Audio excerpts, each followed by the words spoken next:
الله الرحمن الرحيم الحمد لله إله النبتكو سوء عليي النبغض سوء كان ومهضله النبت قليو هي نحريس هي أمني هي دولة دمية عافات بين السنة ومهضله وحن مرة يصدق حياتها كيف نهار كانت تقني ما أنت ولا حياتها والله صعطان صعدار كيجوا آد بعد وقعد الميديو هو waxaan u malaynayaa wixii waraan sidii inaan hore u sii dhigeysteen haddana waa waajib dee in la isu warramo marka wararku waxoogay ay midiyo aad u xiisa geliyaan ay xasaasiyad u geliyaan socdaalkaanu ka tagnay si ka warqabtaan waxaa martiqaad dowladda Kenya ayna siisay oo madaxweynuhuna martiqaaday si wacan markii aanu tagnay markii baan lagu raajin ee madaxweynaha waa la kulanay si wanaagsanna waana loo soo dhaweeyay qodobadii aanu ka wada hadalnay dhammaantood waxaanu soo galnay miidiyaha oo u aragtay waxa sharaf ah in dowladda Kenya markii u horeysay inuu hadal wada galnay ama heshiisyo aynu si wada jira u soo wada saaray communique laba dowladood oo aynu publica u soo bandhignay wixii aanu ku hadalnay qodobadiina waa wada haysaan waxaan u aragnaa inay ahayd guul Soomaaliland soo hoytay waayo dowladaha jaarka ah dowladda qura ee aynaan hore heshiisyo badan ula gelin inkastoo xiriir jiray oo madaxweynayaasheenu tageen cigaal baa tagay Allah u naxariistay oo daahriyaalaha tagay laakiin ma aynaan gelin heshiisyo waaweyn xiriirkeennuna ma xumayn oo xiriir joogto waa lahayn laakiin isdhexgal iyo wada shaqayn ma aanan lahayn wixii xoogga la saaray dhinac walba waa ka hadalay mustaqbalka ganacsiga waxbarashada maalgashiga wixii la isku dhaamo dhan in la isoo wadaarsado nabad lagu wada dhaqmo geeskan oo xasarad badan aanu ku noolahayna nabad laga raadiyo ayaanu ku heshiiyey waxba warkii idinku cilmaayo waa akhrideen laakiin qolada jiraadku waxay iska jecel yihiin haddana in wala meel baa yar xoqanaysee tu gudaha iyo tu dibadda waxba yar xoqanayee inaanu taa iska wareysano waa ogola markaa su'aalahan idin sii daynaya way madaxweyne hadan su'aasha ugu horeysa hadda ku weydiiyo waxaa jira qodobada la soo saaray labadii dhinac soo saarteen mulkeygii waa la wada akhriyey sidaatee qodobka ictiraaf Kenya waxa ay ka tari kartaa mise ka wada hadashay wuu ku jiraa maragshayga wuxuu kugu jiraa waxa laga wada hadlayaa wixii laba dal u dana maalin horena waxay weydiinayaan ma BBC mise Voice oo yiri ictiraafka miyaa ka hadlaysa cid kasta inuu u tagno qof kasta oo ajnabi ah oo mas'uul ah oo siyaasad meel ka hayo ay Soomaaliland aragto adigana ku dhaho qof aragto adigaaga dad la kulanto waxaad weerto walaal maxaa loo ictiraaf waay ardayga meel tagaa wuxuu maxaa loo ictiraaf waay marka dhalinyaradii imika joogtay waa saaray oo qofkii qof salaamo leeyahay ninku arko ee xil haya wasiir agaasime ambassador qof kasta Soomaaliland wuxuu ku bilaabaya Soomaaliland maxaa loo ictiraaf waay marka qoladeen gabar maxaad u malay hadalka haddii aan laga bilaabin ictiraafku waa quraan aan bisikii lagu bilaabay cid kasta oo u tagno marka waa laga wada hadlay laakiin ma waxaad filaysaa wixii lagu wada hadlay arrinta laga yiri inaan media kaaga sheego taasina waa maya ku shaqada dawladda way madaxweyne hadan ku weydiiyo laba su'aalood baan labada su'aalood waxa weeye su'aasha koowaad waa markii labada dawladda federaalka ee Soomaaliya wadana tagteen xiriirka u jirto diblomaasiyadeed idinku Soomaaliland ahaan mowqifkiinu muxuu sidoo aragtaan su'aasha koowaad talabaad dacwad bay Soomaaliland ahaan idinka gudbisay shir baana Djibouti lagu qaban doonaa urur weynaa IGAD ee gobolku 20 bishan oo maxay dareenkiina ku aadan halkaana horta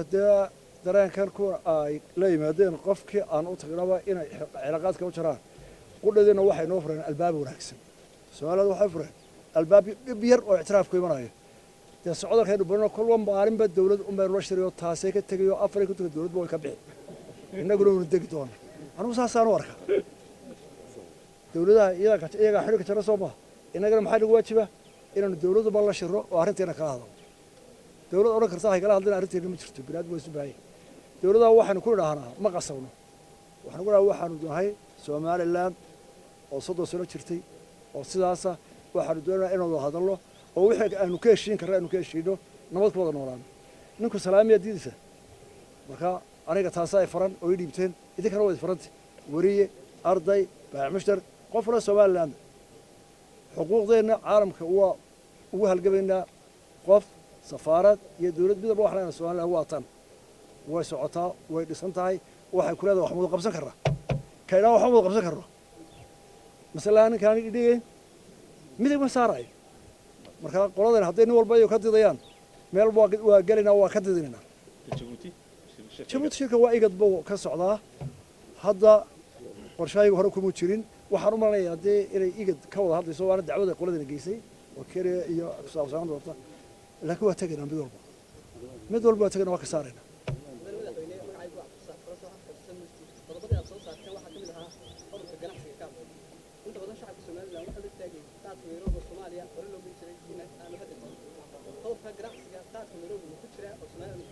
Soomaaliland qaadka mirogo waa ka jira oo diyaaradu ku yimaada meelaha Soomaaliland qayb ma taqaanay oo halkan Hargeysa waa ka soo degaa oo ma inaan mamnuucin qolo waliba wixii ay bushara haysay iibinaysa iyagu qaad bay haya kafee bay haya shaah bay haya xoolo waaweyn bay haya inagana waxaan geerino waxaanu tacabno oo aynu geynaa la raba ma la raba inaynu muranno oo muruqeena laabno waxa weeye maxaad iga iibinaysaa bay kuleeyihiin 50 milyan baan ahay dalka saddexaad ee Afrika xagga dhaqaalaha ugu sarreeyaan ahay marka South Africa iyo laga reebo iyo Angola waa dalka saddexaad ee ugu qarisan marka anigu maxaanu geeraynaa ma kaftan ma hadal ma daayir isugu faano ma gabayadii hore inaga laga reebo waxaanu geeraynaa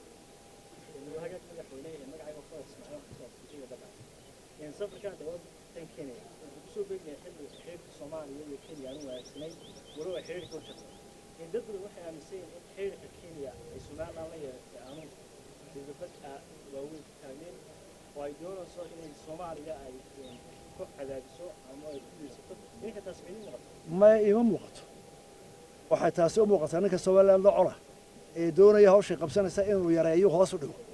waxaan qabaa inuu xiddaadiisu dheeraan doonaan oo ay ku xiran tahay hadba seen nagu isu fahamno iyo waxaynu kala iibino marka inaga igama ariga tooda waxay magil haday sayaan laba dal bay sayaan marka tooda ka maray laakiin teenu inaga wadana mudan madaxweyne magacaygu waliba waxa ka socda telefishinka area hadii imika dawladda Soomaaliya iyo dawladda Kenya ay heshiiyaan maadaama la leeyahay wax lagu cadaadinayaa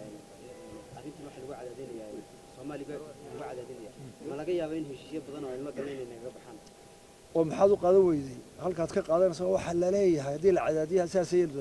maxaad u qaadan weyday Soomaaliya iyo Soomaaliland oo heshiiyay meesha way ka saarayaan qodobka kale xiido oo mis way sakaraan waxaad maskaxaad soo sheegay tayar ugu sheegay xagga fiirin maxaad raacaysa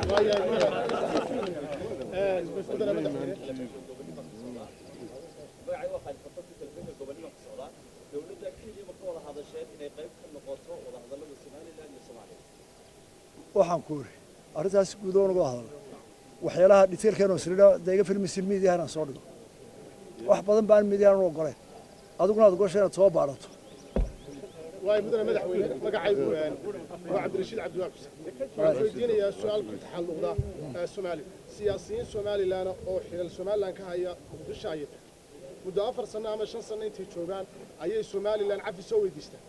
shacabka Soomaaliland arrintaasi waxay ku abuurtaa niyad jab siyaasigii Soomaaliya joogay ee Soomaaliland maalin walba lahaa waa qayb kamid ah Soomaaliya iyo shacabka Soomaaliland ee doonaya qarannimada jamhuuriyadda Soomaaliland arrintaasi dhaawac bay ku keentay ka xukuumad ahaan maxay diga meel yaala siyaasiyiinta Soomaaliya taga ee haddana iyaga inta farsama soo hayaan halkan soo noqday warqadda cafiska loo fiday horta waa sharci noo yaala qofka Soomaaliland dalka meelkiisu joogo hadduu dalka dambi ka galay iyo hadduu cid dambi kale inuu dambiga cafiska weydiisto ama wixii uu geysteen laga jaro oo dalkiisa ku soo noqdo caalamka oo dhan wadanimada qofka ka qaad kartid qofka halkan u dhashay wuxuu xaq u leeyahay in laga jaro dambiga uu galay marka sharciyadeena wax ka horreeynaado qofkii dalka khiyaameeyay in la ciqaabeeno ay ka soo galin waa sharciyad imka ay u hawlgalayno laakiin marka hore sharcigan wuxuu ku dhisan yahay in qofka Soomaaliland gafa sharciga imka aanu hayna in saamaxaad loo fiiro haddii aanu waxyaalaha qaar kood gelin dil ay ka mid tahay waxa xuduudda islaamka sharciyada islaamka lahayd marka waxaan u baahanahay raygaaga waan ugu waxyaa lafteeda ray wanaagsan laakiin inaynu madahan isku raacno oo aynu sharci ka soo saarno oo halkaas ka taagna waynu baahanahay oo inaan hadhowto oran waa ina hebele وقاشي بعد ضمينته ريه هبل بعد ضمينته لسيداي إنه شرعي قام مارس كلا لابد وبانا وأنا فكر في عنصر ويري